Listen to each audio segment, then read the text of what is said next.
பண்ணுறது it was one of the most happiest experiences of my life. ஏன்னா ஒரு படம் பண்ணும்போது நிறையா பேர் இருப்பாங்க, எஸ்பெஷலி நம்ம படத்தில் ஆக்டர்ஸ் நிறையா பேர் இருந்தாங்க. அதில் வந்து எவ்ரி சிங்கிள் பர்சன் எல்லாருமே from Sethupathi sir to director to எல்லா டெக்னீஷியன்ஸும் எல்லா ஆக்டர்ஸும் ஒரே வேவ் லெங்க்த்தில் எல்லோரும் இருந்தோம். எதுவும் ஒரு ஈகோ இல்லாமல் ஒன்றுமே இல்லாமல் ரொம்ப ஈஸியாக சிம்பிளாக இருந்தோம் எல்லோரும். ஸோ நான் ஆடியோ ஃபங்க்ஷனில் சொன்னேன், ஈவன் ஒருத்தர் கூட ஏதாவது பிரச்சனை இருந்தால் அது வந்து அவ்வளோ பர்ஃபெக்ட் ஆகாது. ஸோ அது அவ்வளோ அந்த எக்ஸ்பீரியன்ஸ் அவ்வளோ பர்ஃபெக்டாக இருக்கிறதுக்கு எல்லாருமே காரணம். ஸோ எனக்கு personally it was one of the happiest shoots. And எனக்கு I am the most confident about this film. இந்த ஃபிலிம் வந்து எல்லாருக்கும் ரொம்ப பிடிச்சிடும்னு ரொம்ப கான்ஃபிடெண்ட்டாக இருக்கேன். So yeah, I hope you all like it and நன்றி.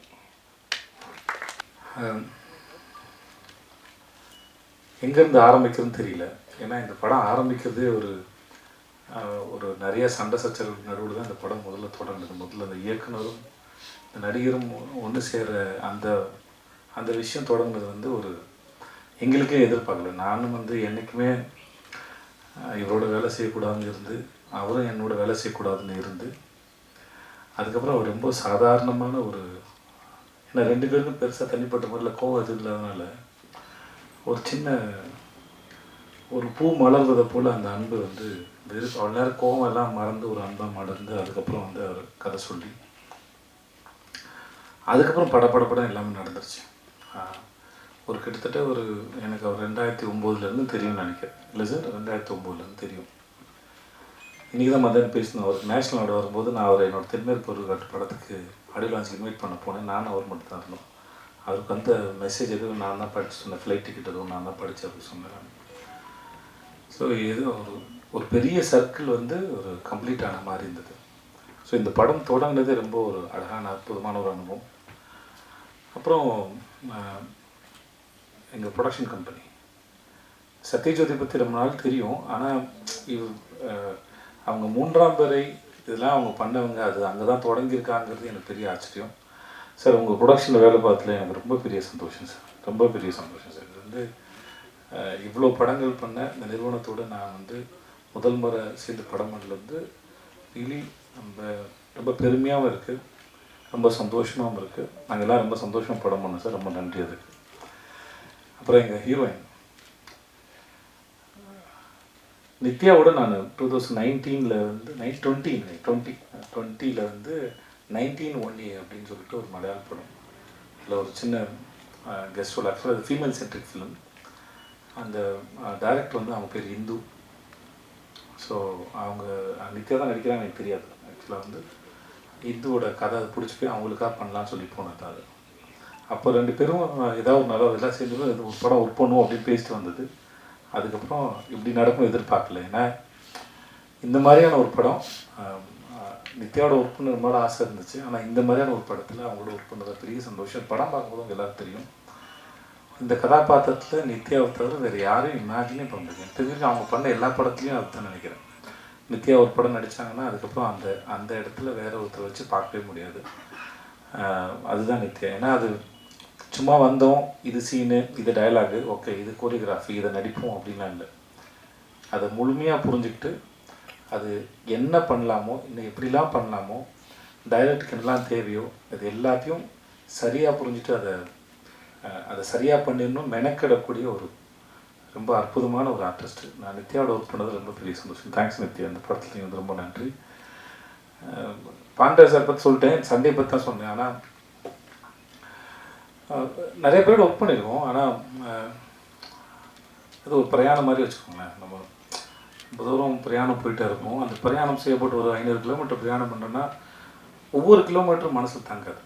ஆனால் அது ஒரு 5-6 இடங்கள், எங்கேயாவது இலைப்பாறை இருப்போம், ஏதாவது இடத்த உட்காந்து ரசிச்சிருப்போம், எங்கேயாவது சாப்பிட்ருப்போம், எங்கேயும் சும்மா வெறும்னே இருந்திருக்கும். சில இடத்துல மேகங்கள் அழகாக இருக்க ரசிச்சிருப்போம், படங்கள் எடுத்திருப்போம். அந்த ஞாபகங்கள் மட்டும் வந்து அந்த பிரயாணத்தினுடைய மெமரிஸ். அந்த மெமரிஸ் வந்து திரும்பி திரும்பி ஒரு முறை நினைக்கும் போது அந்த பிரயாணத்துக்கு போயிட்டு வரலான்னு தோணும். அந்த மாதிரி நான் அவரோட வேலை பார்த்துட்டு ரொம்ப அற்புதமான பிரயாணத்தில் இருக்கக்கூடிய ஞாபகங்களில் முக்கியமான ஞாபகம் வந்து இயக்குனர் திரு பாண்டியராஜனுடைய எழுத்தில் இயக்கத்தில் வேலை பார்த்தது.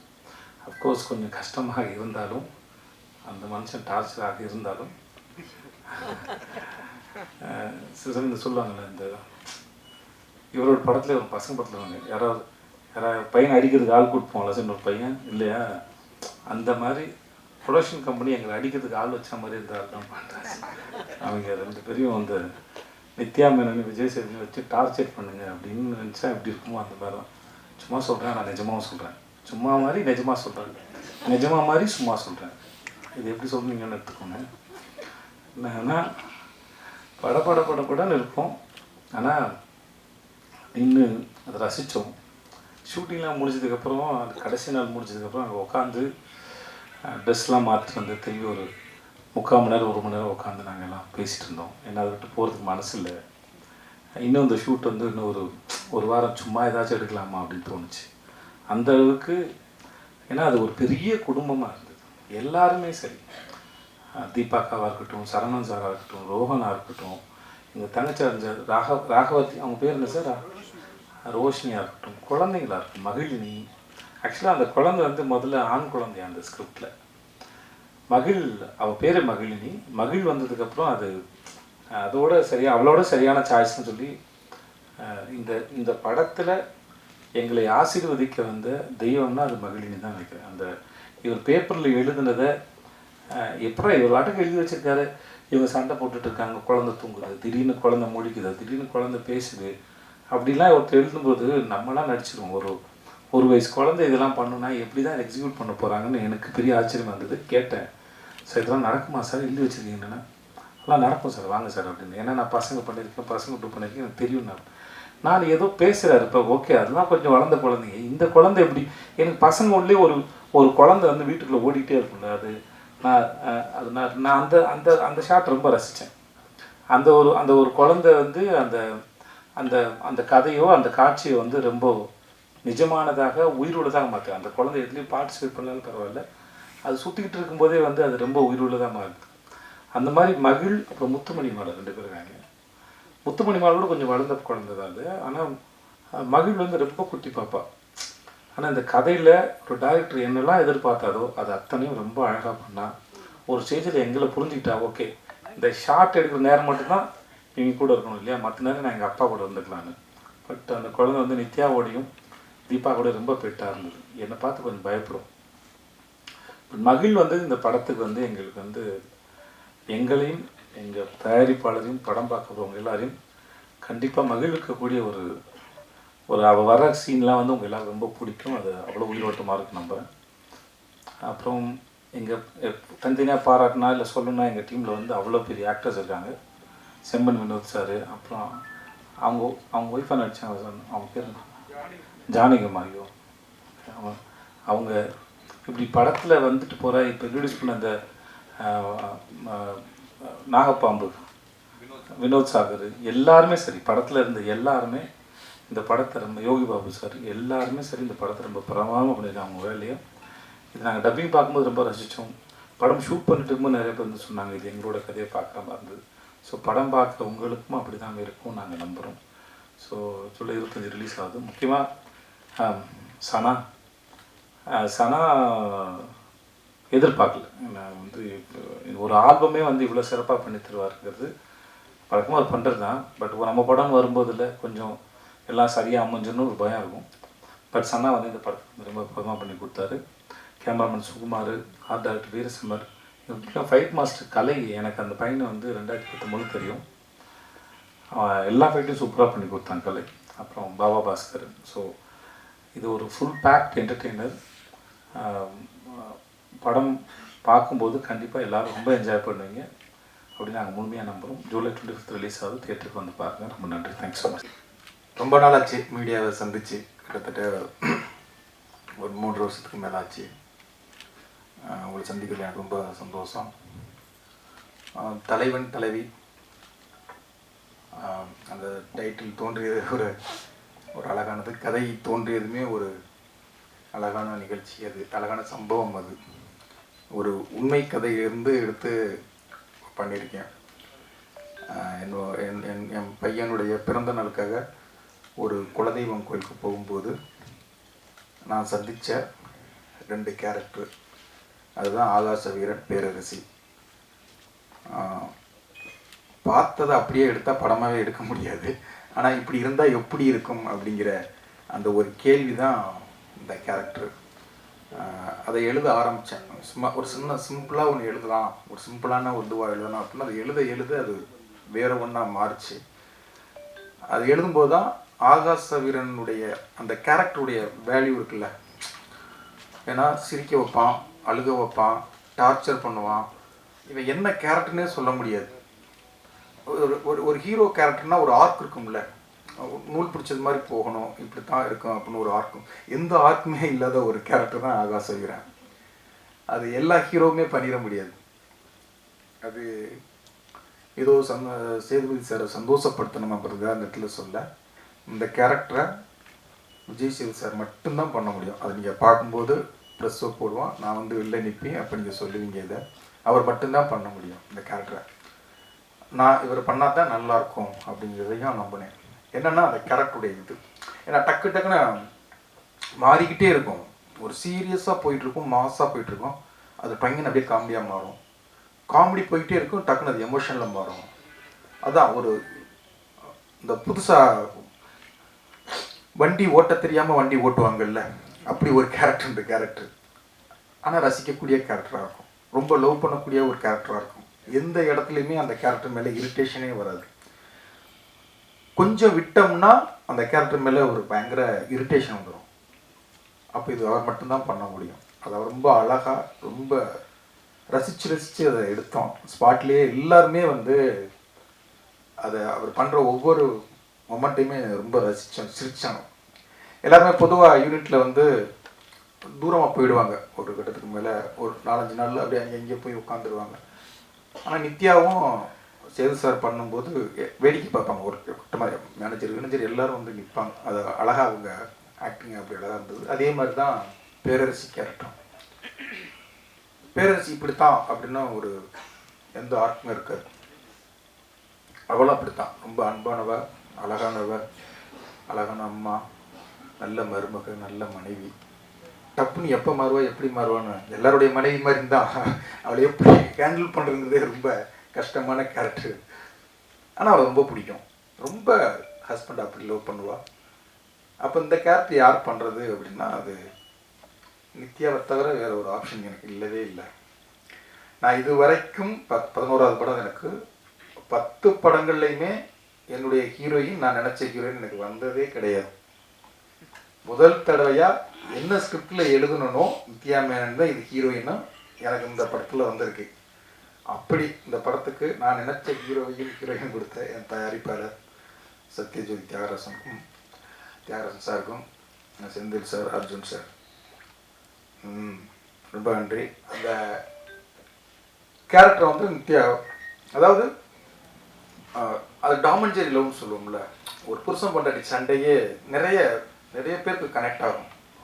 அவங்க ஹஸ்பண்டோ அவங்க மனைவியோ அது வந்து 2 பேரும் என்னமோ உண்மையாகவே இவங்க வாழ்ந்தாங்களோ அப்படிங்கிற அளவுக்கு சாருடைய மனைவி வந்து கோவப்படுற அளவுக்கு 2 பேரும் அவ்வளோ உண்மையாகவே இவங்க வாழ்ந்துருக்காங்கடா அப்படிங்கிற அளவுக்கு அழகாக நடிச்சு கொடுத்தாங்க 2 பேருமே.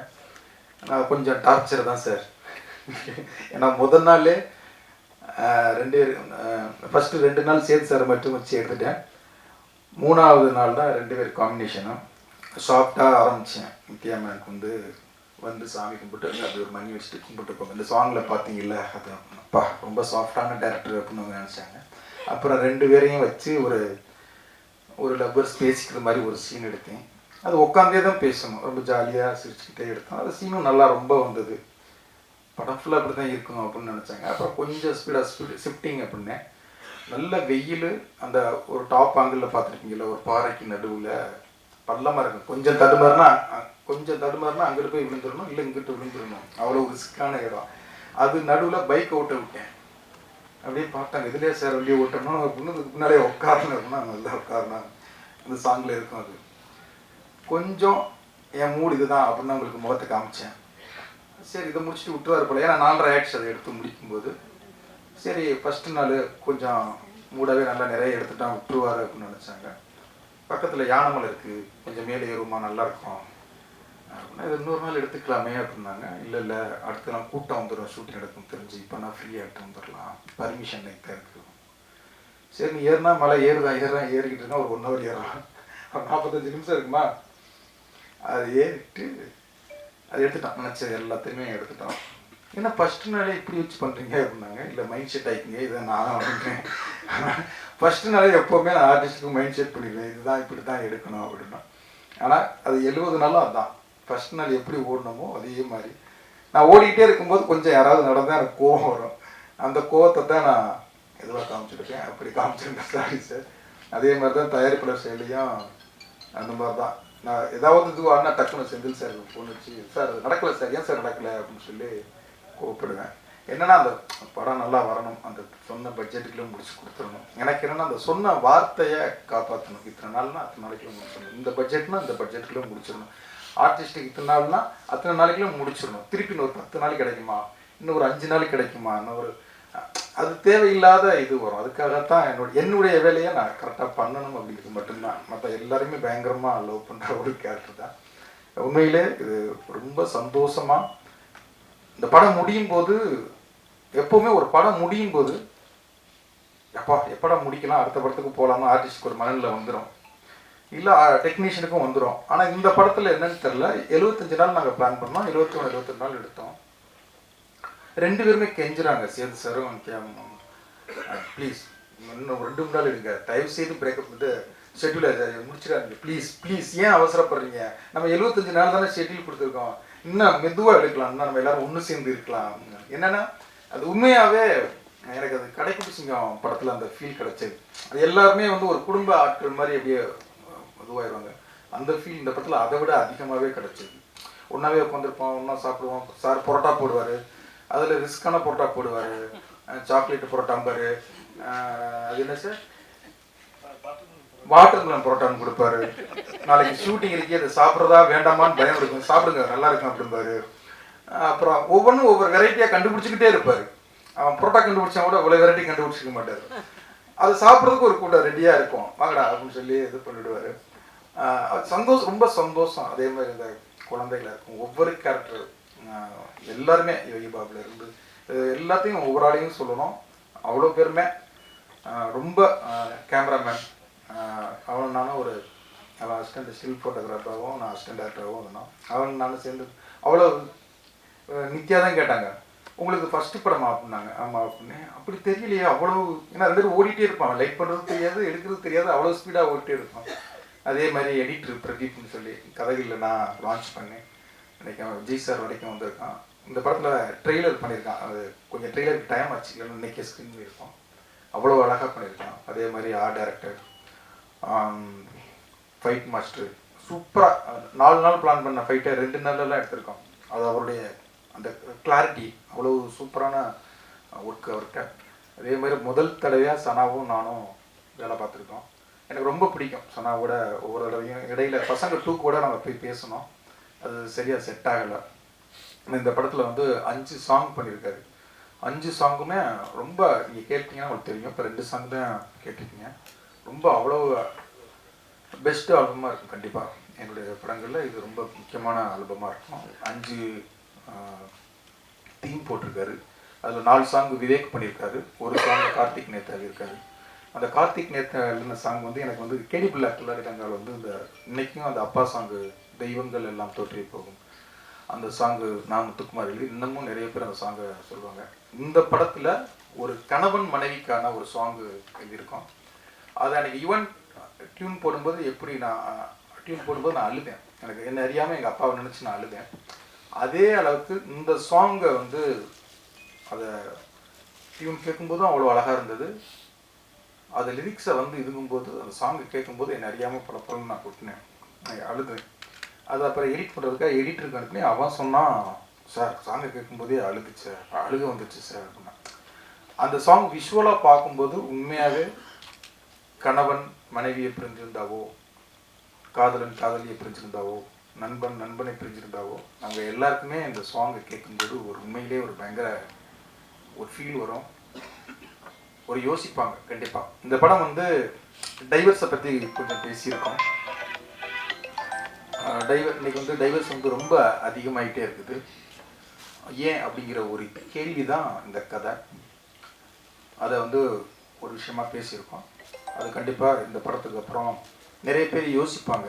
கடைக்குட்டி சிங்கம் நம்ம வீட்டு பிள்ளை படங்கள் பார்த்துட்டு நிறைய அக்கா தம்பிகளும் அண்ணன் தங்கச்சிகளும் ஒன்று சேர்ந்துருக்குன்னு என்று சொல்லுவாங்க. நிறைய கணவன் மனைவிகள் யாராவது டைவர்ஸ் ஆகணும்னு ஆசைப்பட்டிருந்தாவோ இல்லை கோர்ட்டுக்கு போய் கொண்டிருந்தாவோ போகணுமா அப்படிங்கிற ஒரு யோசனையை கொடுக்கும் அப்படின்னு நான் அந்த படத்தை நம்புகிறேன். கண்டிப்பாக வந்து யோசிக்க வைக்கும் அப்படிங்கிற நம்பிக்கை எனக்கு இருக்குது. அது படம் பார்த்ததுக்கப்புறம் பார்ப்போம். நன்றி, தேங்க்யூ.